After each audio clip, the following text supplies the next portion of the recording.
We are living in a computer-programmed reality, and the only clue we have to it is when some variable is changed and some alteration in our reality occurs. We would have the overwhelming impression that we were reliving the present, déjà vu, perhaps in precisely the same way, hearing the same words, saying the same words. I submit that these impressions are valid and significant, and I will even say this: such an impression is a clue that at some past time point a variable was changed, reprogrammed as it were, and that because of this an alternative world branched off.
Good afternoon and welcome to the Monday edition of Free Association Radio. This is Robert Phoenix, and I guess I should welcome myself back to the airwaves. I've been away for about a week and a half now, almost 2 weeks, right?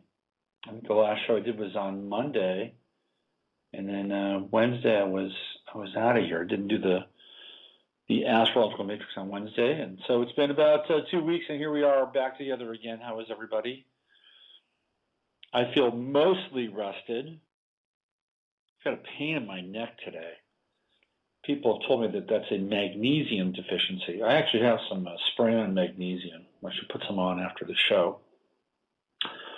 But other than that, I'm doing pretty well. It's a beautiful day here, blue skies, white fluffy clouds, puffs of aerial cotton floating through the atmosphere, no strange lines crisscrossing or descending into them.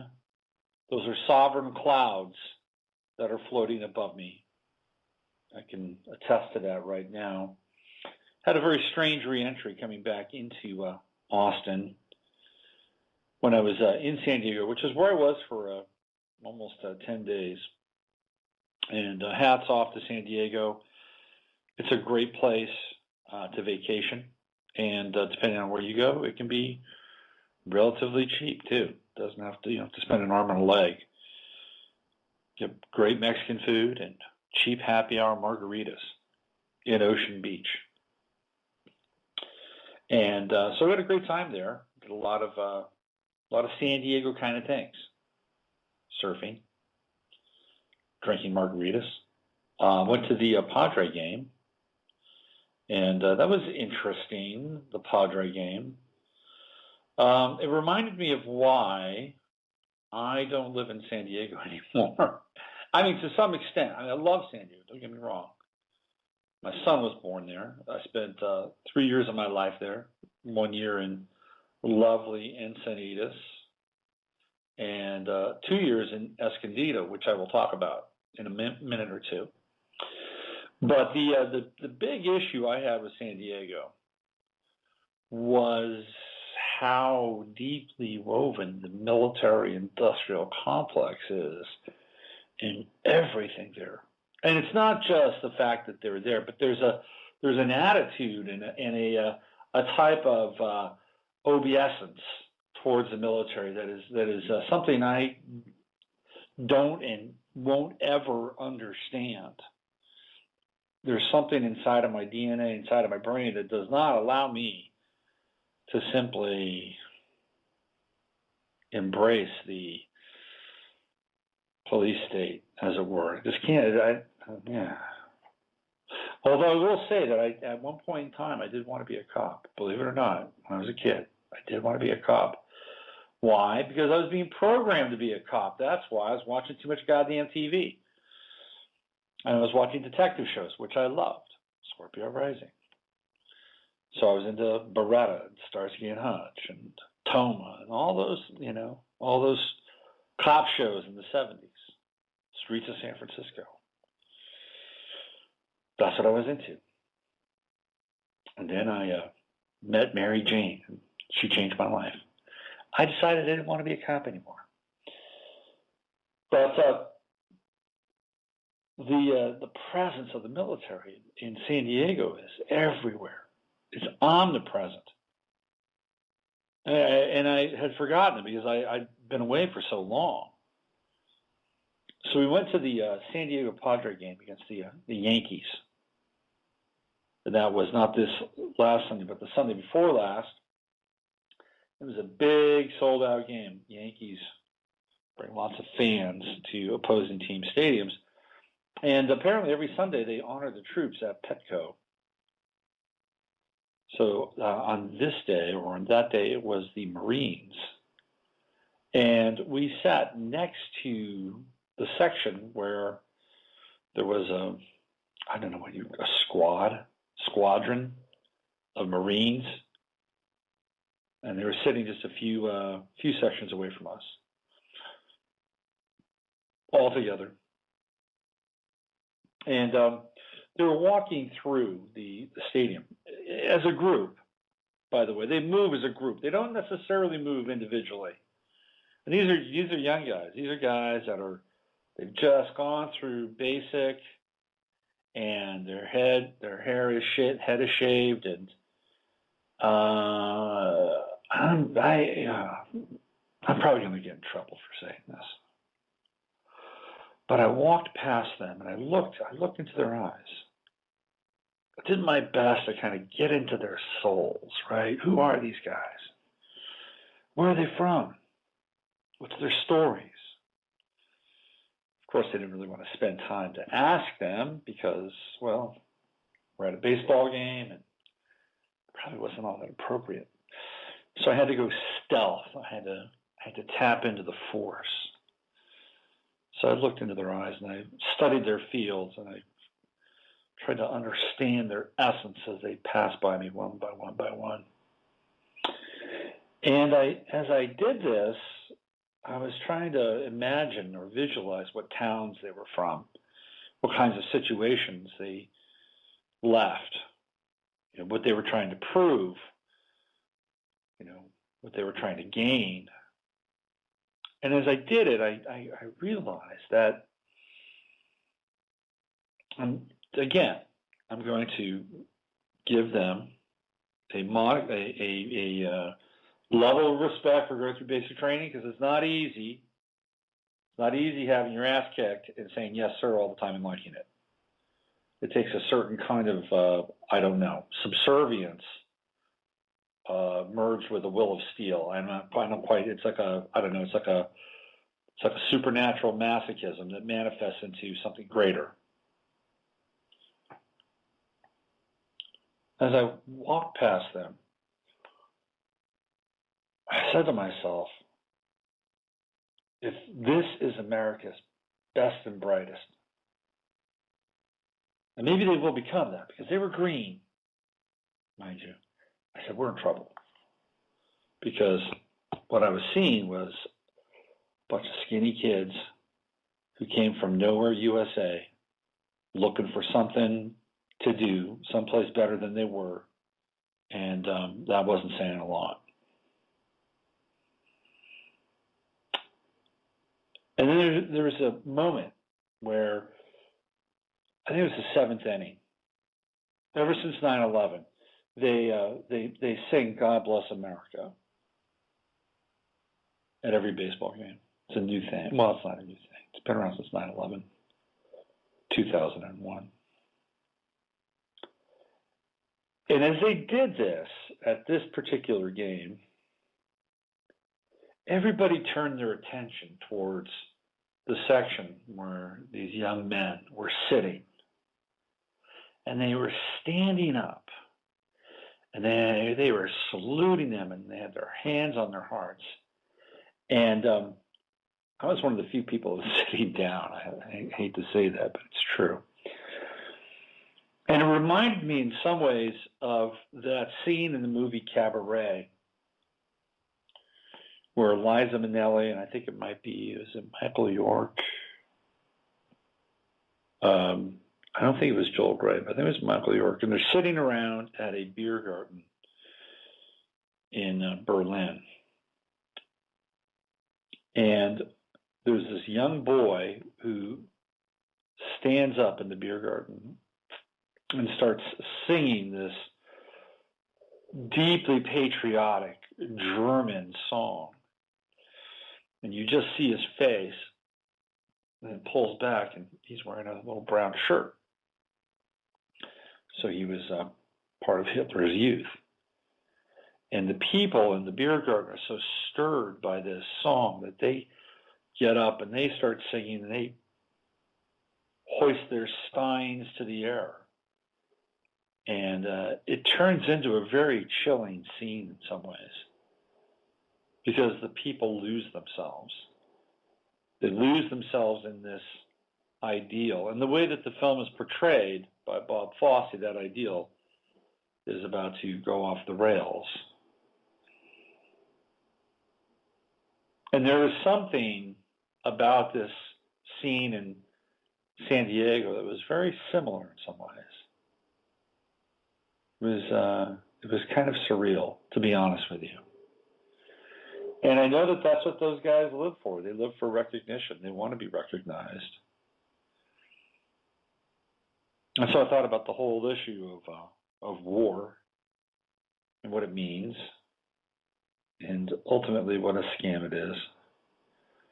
Because unless we have some enemy out there somewhere, we cannot fund the military-industrial complex. So there will always be an investment in the other. And that's just the way it is. Life is perfectly imperfect. So the vacation was good, and we, I don't think there was anything else that was moderately interesting that happened in San Diego. Not really. Except I would suggest that unless you are like really, really tight with your mother, try to not vacation with your mother. That can be a bad decision after a few days. God bless my mother, I love her, but Virgo moon. That's all I'll say, Virgo moon. So everything was cool, and we started to fly back. And we got into the cycle, get on this flight, get off in airport X, transfer plane, get on another flight. So we did that. We got on, we flew from San Diego to Las Vegas, and we got to Las Vegas, flipped planes, and we did the rest of the flight back to San Diego. Now, Darren Williams, some of you may know from the show and from my website, mostly from the show, a good friend of mine, he had sent me this text message before I left San Diego, basically saying that there was going to be all these drills going on in Austin this week and maybe next week. And they would have the roadside stops and all that stuff going down here. There would also be some kind of emergency drills. I don't know what they are quite yet. I just got back into town, but Alex Jones has been talking about them, I guess, all week. So here I am, I'm flying back into this thinking, oh, great, well, this will be interesting. And then trying to put it out of my mind to the best of my ability because I want to be present here, now. So we get off the plane, and we walk all the way down to where we leave the airport and go to get our luggage. I don't know if any of you have been to Austin Bergstrom, but there's one place in the domestic terminal where you go in, and then right next to it is where you go out. And of course, the in is where the TSA is. So we're getting ready to walk past the in to get to the out. And I mean just as we get to where the first lane of the TSA is in the direction that we're headed, all of a sudden, about 5 TSA blue shirts walk out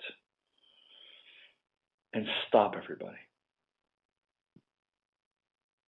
And they put their hands behind their backs and they look at everybody and basically tell everyone to freeze. It was like a schoolyard game, but it wasn't a game.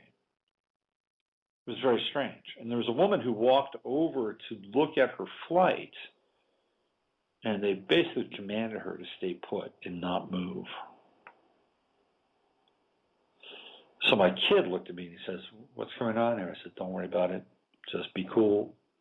Be over in a second. We'll walk right through this." And that's what we did. But it was a strange way to get back into life here in Texas, lovely Texas. And I do love Texas, don't get me wrong. There are things I appreciate about California. I do have a California sensibility, but I also have kind of more of a Wild West, I don't know, gestalt in some ways. If you combine California and Texas, you'd probably get me.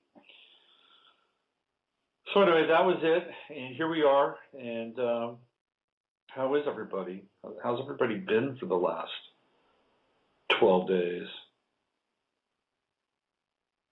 I've been noticing that the Trayvon Martin protests have abated. They've calmed down for now until we have the next event. There's been plenty of action in the mass media, in the media matrix around race and race baiting, plenty. There's a wide receiver, Riley Cooper, who was caught on video saying some not so cool things and had to go home for a practice or two, and now he's back and he's done his mea culpa and he's going to some form of, I don't know, reorientation camp.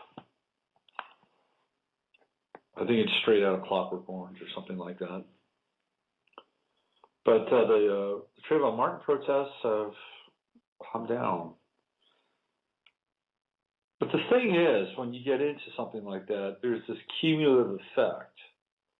So the next time something takes place that involves race, for instance, there will be not just that event, but the accumulation of, or the accumulated energy of these other events that are feeding into it. So I would assume that there would be something in the not so distant future on the horizon, on the event horizon, that will exacerbate and trigger some of the flammable racial feelings and fuel discord and divide and conquer vibration that has been rippling through this country, I'd say for the last 12 years now. Good 12 years, started with Bush, and it has not stopped since. We're still deeply fractured, and any chance that comes along for the power elites and the social dominators to take advantage of that, they most certainly will. So I don't think it will be long before we see yet another event that will add more fuel to the fire. Astrologically, we're at the end of the Libra moon today, and the moon will go into Scorpio, and we're going to have probably, let's see, on Tuesday, Wednesday, we're going to have a moon-sun square. And that can be a little tricky, especially dealing with fixed signs. So we'll have a moon-sun square on Wednesday. So hang on to your hats for Wednesday. We'll talk more about that on Wednesday's show. By the way, I'm going to have Matt Clark on Wednesday's show. He's an interesting character. He's not a traditional astrologer, but he's done some things with astrology, and he's done a short film about the planets and recasting the planets and renaming them and giving them different attributes. He has a fair amount of working knowledge about astrology, but he's really a musician and an animator. He's an interesting guy. We're going to get into the whimsical side of astrology and try to bring some light into the cosmic theater. A lot of times we get out there and we get really intense, and we crunch these figures and look at these symbols, and and sometimes it's really just good to step back and laugh a little bit. And I think Matt will be able to do that. So Matt Clark will be on the show on Wednesday. He's got a bunch of websites. He's actually very he's kind of well known in the world of animation. So we'll bring him on. And then on Friday, I'm not sure if I have anything lined up, but I've got a bunch of guests coming at you over the course of the next few weeks. We're going to have the return of Michael Edward. He's going to be on Friday the 13th. That's in September. And we're going to be talking about the Gulf of Mexico, and it is the dark gift that keeps on giving. And hopefully I will pair him up with Radchick, and we'll get more, I'm sure, depressing news about Fukushima, which to this day remains the least talked about and perhaps most important event in the world as we sit here and try to navigate through the chaos. The word out of Fukushima is that they're going to have to pour water on those reactors for decades. Decades. That's how hot they are. There's a chance that my son will be my age before they can cool those reactors. Unless, of course, they break out some of their stealth technology, which will probably do just fine in case of an emergency like this. But we'll get the lowdown on Fukushima from Radchick, but that's going to be a ways off. That's Friday the 13th, September. That's a month from now. But mark that day on your calendar. That'll be the Doomsday Show. Michael Edward in the Gulf and Radchick with Fukushima, if she can make it. I've got Michael confirmed. Looks like we're going to have, who else is going to be on the show? Courtney Brown, the return of Courtney Brown. And we're going to get into some more remote viewing and forecasting through remote viewing. And it looks like we're going to have Cindy Dale also on the show here in the not too distant future as well. And some of you may know her work. She just wrote a book about the subtle body. And Carol, who's a listener to the show, has reviewed it and gave it 2 thumbs up. And Cindy's publisher has been in touch with me, so she's going to be coming on. So we've got a bunch of stuff lined up here over the course of the next few weeks. It should be quite good. And then it's also going to be really interesting to see what happens here in Austin as it relates to these exercises and drills and all the other goodies that we're staring down here. I wanted to read just a couple of stories and kind of get back into the news piece here. This was related to the quote-unquote drills and exercises coming our way. This is from Thomas Dishwa, a site called governmentslaves.info. And this is from yesterday, and this is Lewiston, Maine. And it's a chilling picture. If anybody in the chat room is interested, go find this. It's governmentslaves.info/Obama-awarding armored tanks. And the picture here is Lewiston, Maine, and their tank. Why the hell does Lewiston, Maine need a tank for their police force? This is a rhetorical question. I understand the reason why. This is a rhetorical question for you to think about.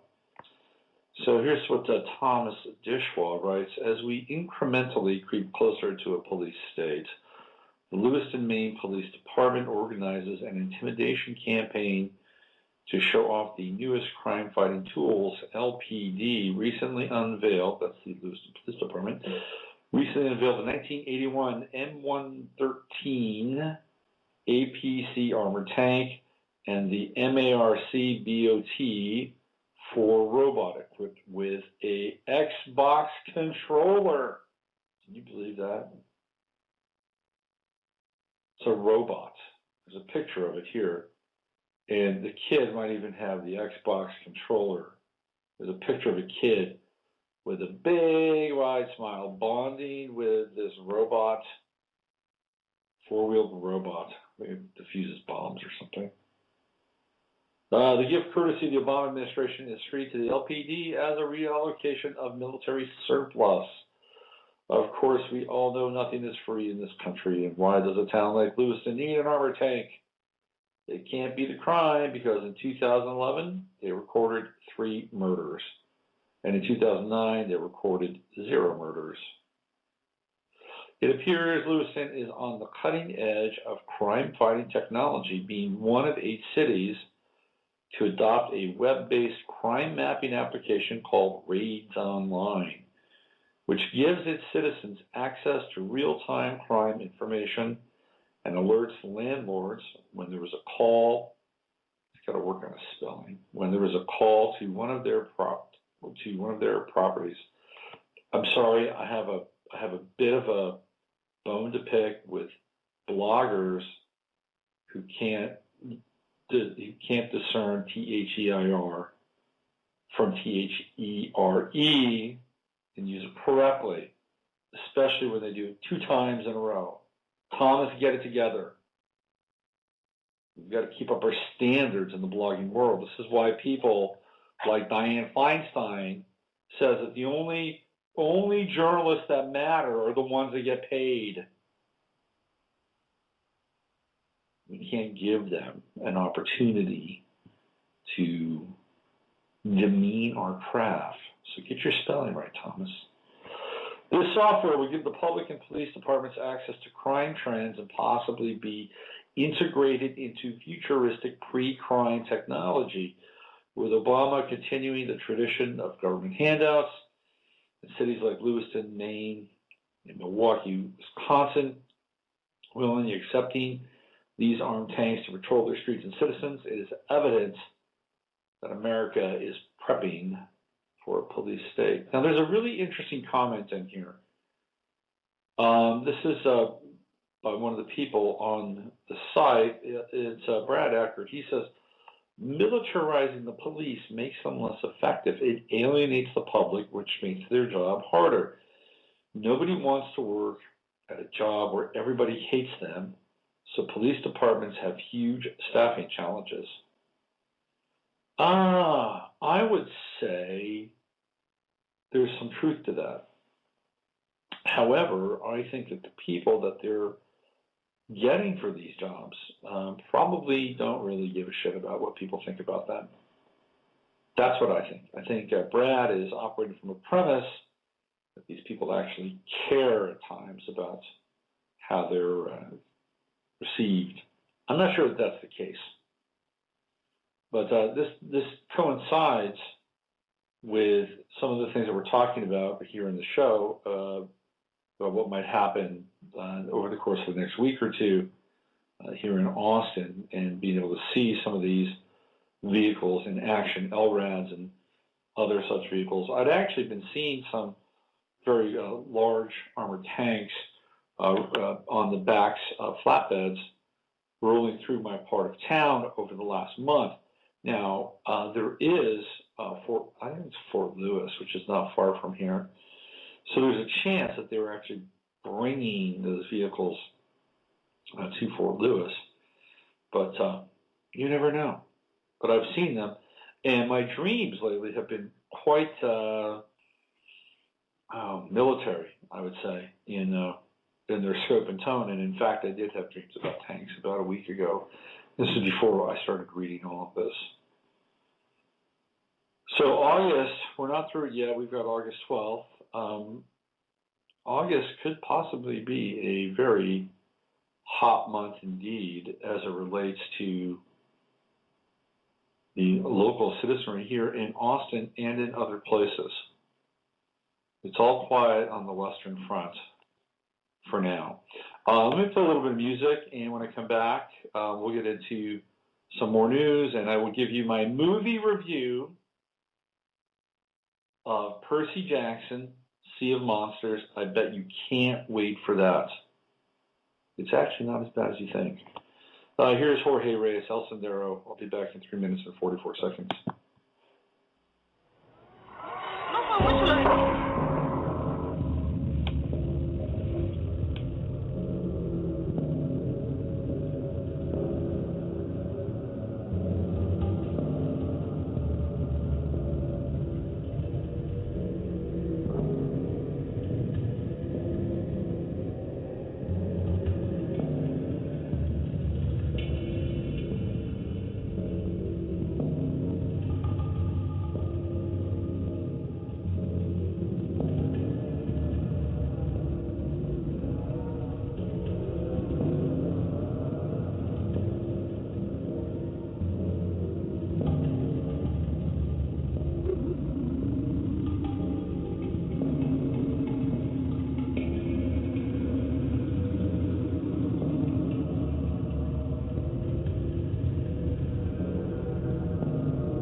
That's my good friend, Jorge Reyes.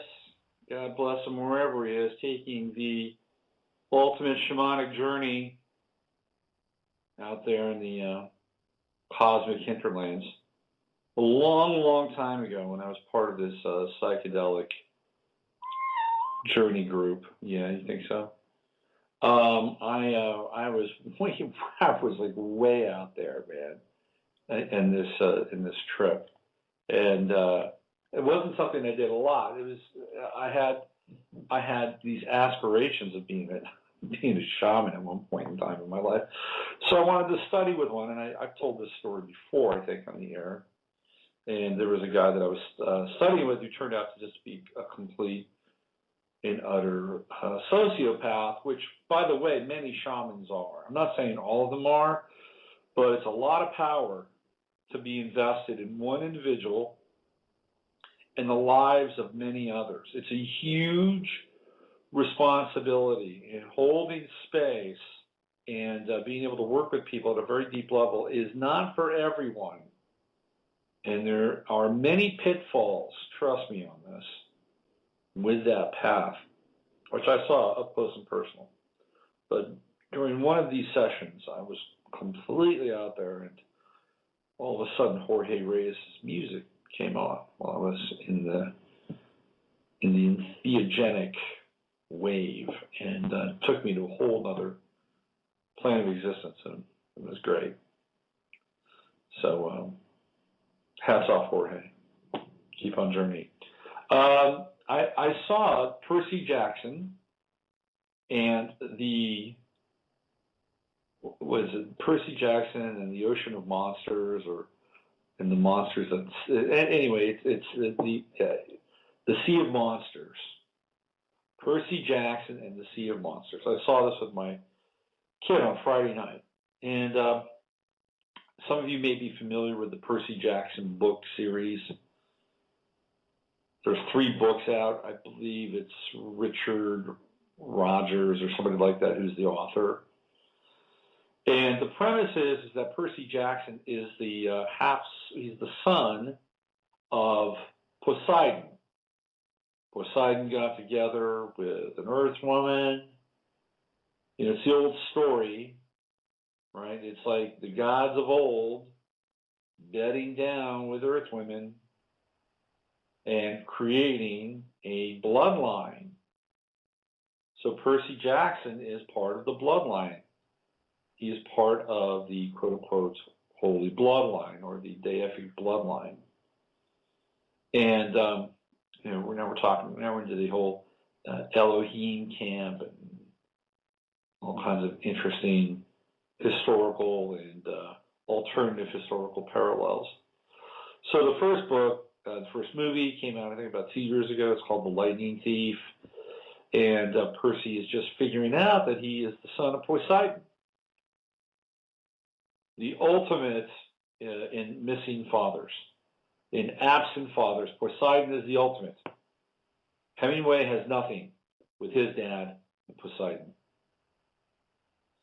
So in the first film, the kids are running towards this enclave where, you know, these kids that have superpowers and have to be sequestered away from the rest of the world so they can develop. They're running towards this refuge, this sanctuary.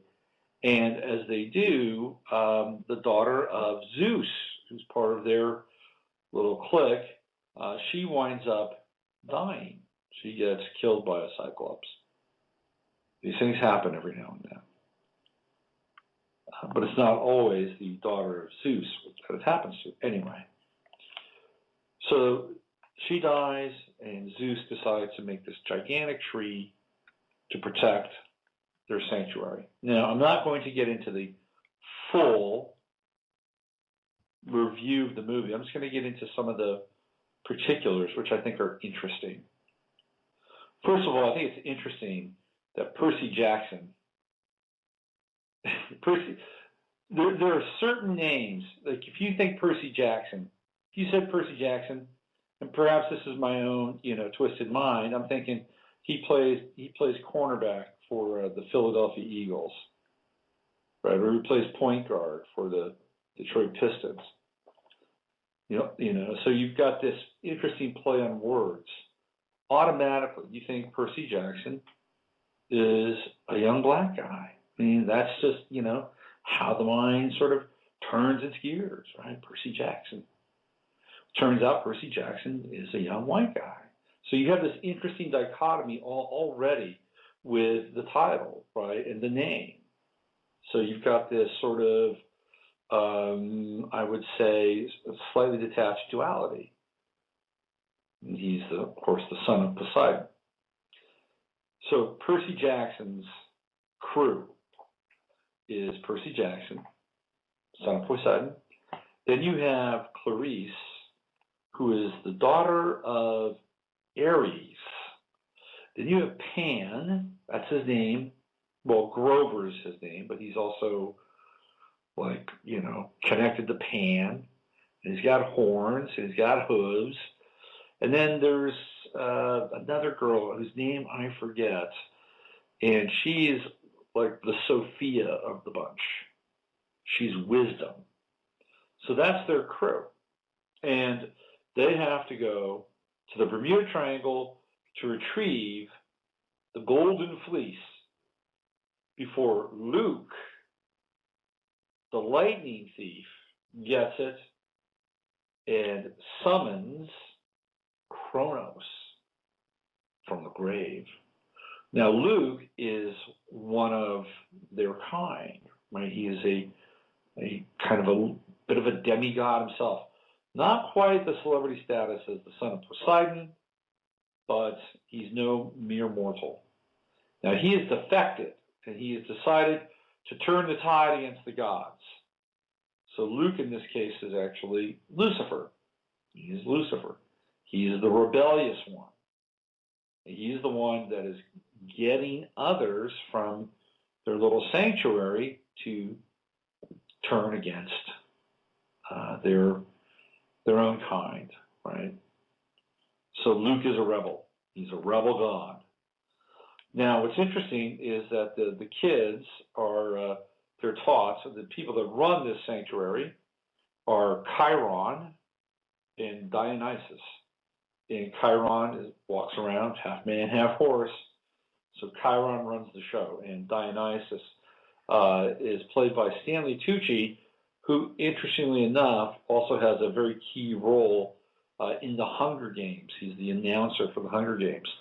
So he transposes between both films, which is often the case with some of these films. You'll see people show up in movies that are somewhat similar in various roles. It's kind of an interesting manifestation of the Cinematrix. And I've gotten into this before, and there's actually aspects inside people's charts that will connect them to certain films in certain ways. I haven't done Stanley Tucci's chart, but it'd be interesting to do that. Anyway, so Kronos, there's a scene in the film where there's actually a couple of funny scenes. There's a scene in the film where Luke says, I had to go to the depths of hell. He's talking about this like it's like the Ark of the Covenant, and that's where Kronos is stored, is in this Ark of the Covenant. That's what it looks like. And he says to Percy, he says, I had to go to the depths of hell and then Cleveland to get this. And I thought that was funny. I thought that was a funny line because Gloria Savage has written quite a bit about Kronos, and she's actually from Cleveland. And I thought, this is an interesting, strange little confirmation for Gloria on some level. So anyway, there they are. They're in the Bermuda Triangle, and they're fighting it out. It's Percy against Luke, and then it's going to be Percy against Kronos. And at one point during the battle, I realized that you have Clarice, who is the daughter of Ares, Clarice, right? Clarity and Ares. Percy, the son of Poseidon, Pan, Grover, and the other girl whose name escapes me, who's Wisdom. And all four of them comprise what? The Cardinal Cross. Ares, Percy, son of Neptune, Cancer. We have Capricorn with Grover, Pan, and then the fourth girl whose name escapes me, Wisdom, a.k.a. Libra, balancing out all the situations that they run across. So there, right there, in the central part of the film, is the Cardinal Cross. And what occurred to me is that there are, it seems like in cinema there's at least two, well, at least how it's being portrayed, that there are two factions in the world that are fighting it out amongst each other. I've talked about this before in the show. We're talking about The Law of One and The Sons of Belial. And so you have these movies that come out. There's been some work done on it where you have somebody like James Cameron, and James Cameron theoretically was on one side and flipped to the other side. There's the dark James Cameron, which is the Terminator James Cameron, the really heavy James Cameron. Then there's a flip with the Titanic. There's the more emotional James Cameron. And then we go into film about Pandora and that whole world, which is all about. There's a lot going on in that film. But if you look at his canon of films, he changes tracks.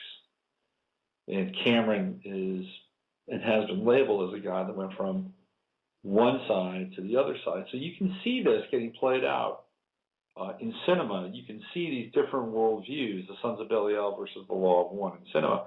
Now, what's interesting is in The Lightning Thief, theoretically, it would be Lucifer who would say, "Hey, look, it's okay. Let's live. Let's be free. Let's be the people who are overthrowing the gods. Also known as the 1% or the 0.5% or whatever they are, right?" So that would be more, in some ways, more in alignment with kind of the Law of One camp, which is let people live. But what happens is that there's this intense, structured, and ordered kind of classical model that comes through in that film, which is more probably akin to the Sons of Belial in some ways. Although we would associate that with really, really dark films or darker films, like perhaps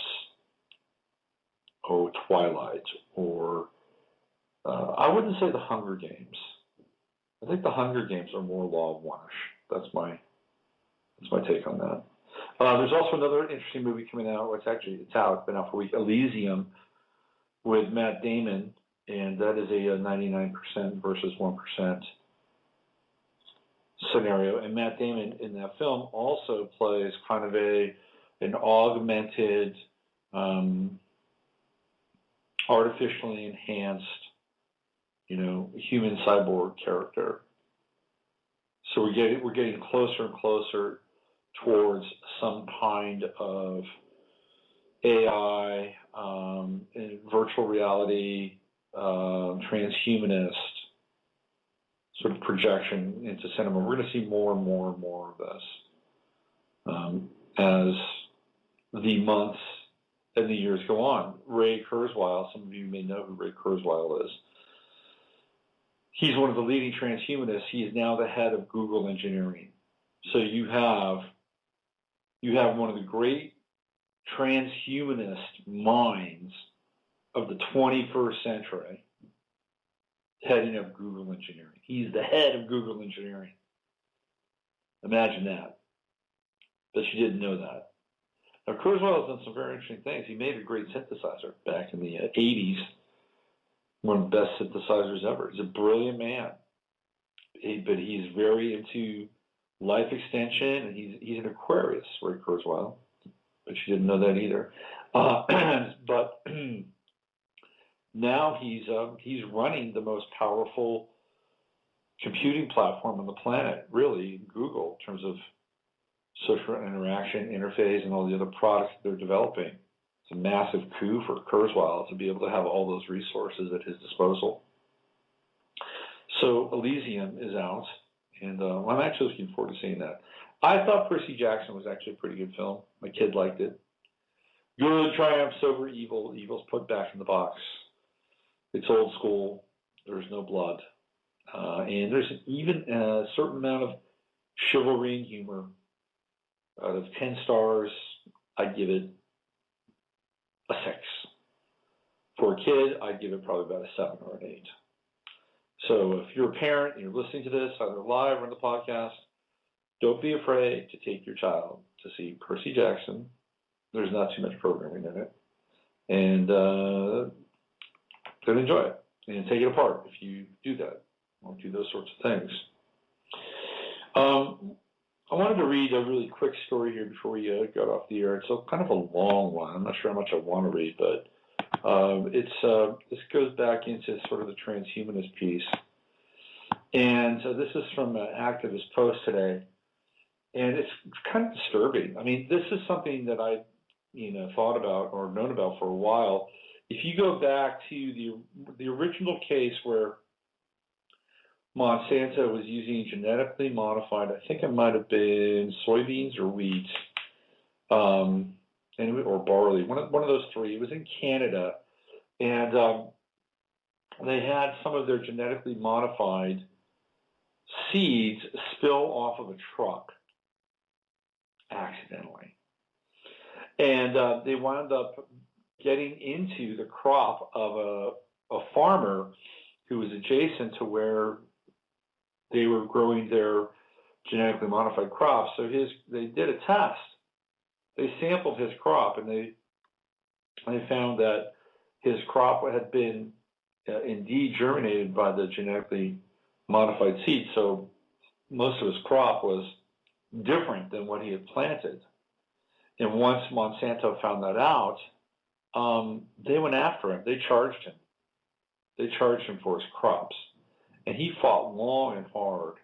And I don't think he did well. I think later he probably got some respite from what took place, but he sacrificed everything to fight Monsanto.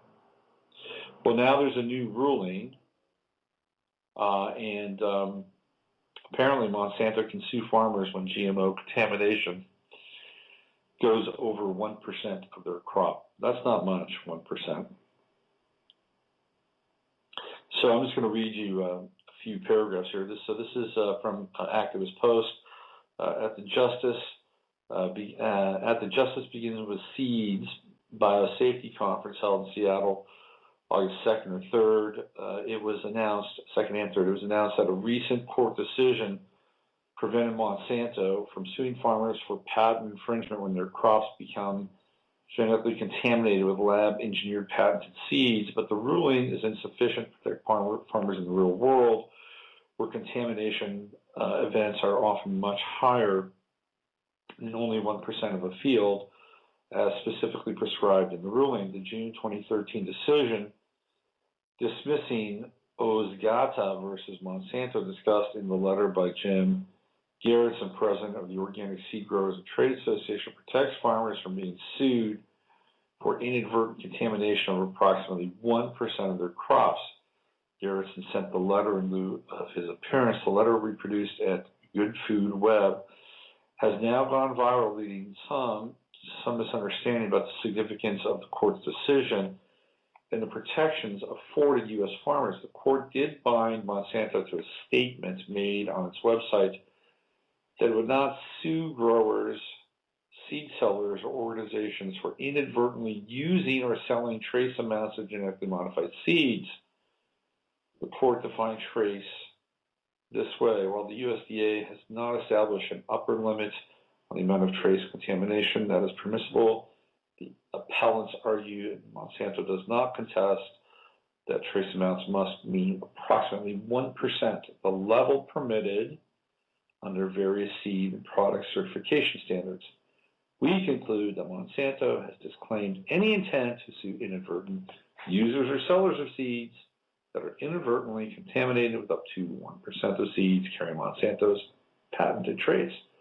The court added, however, that anyone who replants or sells even very small quantities of patented transgenic seeds without authorization may infringe on any patents covering those seeds.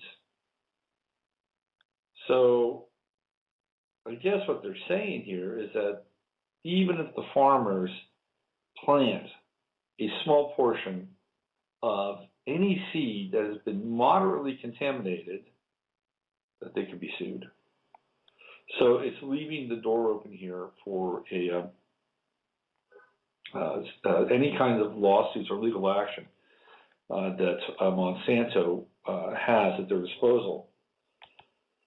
So it says here also, the ruling has national impact, and that's important, but having only 1% of your crops genetically contaminated is rare especially for small farmers or those surrounded by GM fields. Already over 90% of all soy and sugar beets grown in the U.S. are genetically modified, and about 66% of corn. So think about that, sugar beets, genetically modified. So if you are using or having something with sugar, and it doesn't say cane sugar on it, select the beet sugar, which means you are sucking down genetically modified sugar. It's something to file away. What else is happening out there? Real ID that was kicked around during the last immigration bill. Apparently, global ID is coming, and this is probably in alignment with the UN, no doubt. And last week. Oh, let me just read this here. It says here the grand plan for global ID is to give each person on the planet a way to identify themselves online. One ID number for each person to signify all that they are. This is the full personal profile containing anything relevant for identification purposes. It means all our private details being managed by a corporation in the cloud. And again, this is off Activist Post. If you want to check it out, there's more information here. There's a lot of it. It's called Global ID, so you may want to make yourself acquainted with it. So what we're seeing here, whether it's Monsanto and the seeds and the genetically modified industrial application of them, whether it's the surveillance system, whether it's the surveillance society, the surveillance culture, or we're talking about the appropriation of money for the police state to mutate into their own genetically modified version of a quasi-military state. We're seeing a contraction of systems. We're seeing a mutation and a contraction of systems that are ultimately meant to force us into smaller and smaller grids of emotional expression. That's number one. Spiritual expression, right up there with emotional expression, and physical expression. So what we're talking about here is we're talking about a spiritual prison of sorts, or a prison or a domain as a prison. And it's coming from all these different areas in our lives. And the way to be able to get through this really is to be able to stay in touch with your humor and your emotions and your feeling state, and to be clear while you're doing it. It's not going to be easy, folks. Let me tell you right now. It is not going to be easy. This thing is not going to go away overnight. And we've got some very interesting days, weeks, and months ahead of us. So the best way to cope is to maintain your sense of humor and to stay in touch with people that really matter in your life, and to not overreact, because we don't want to get sucked up in overreaction. I think that would also be an unfortunate use of energy. So with that, I will leave you with the ending of today's show and everyday's show. Use your head to discern what's real, your heart to stay open to what's possible. And whether you live in Austin or Boston or Tustin, wherever it is, take care of yourself and be your brother's keeper. Why not? It's the only thing we've got.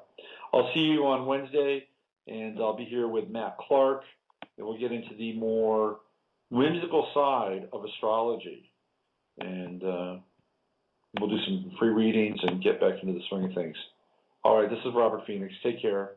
Have a great week. I'll see you on Wednesday. We are living in a computer-programmed reality, and the only clue we have to it is when some variable is changed and some alteration in our reality occurs. We would have the overwhelming impression that we were reliving the present, déjà vu, perhaps in precisely the same way, hearing the same words, saying the same words, I submit that these impressions are valid and significant, and I will even say this: such an impression is a clue that at some past time point a variable was changed, reprogrammed as it were, and that because of this an alternative world branched off.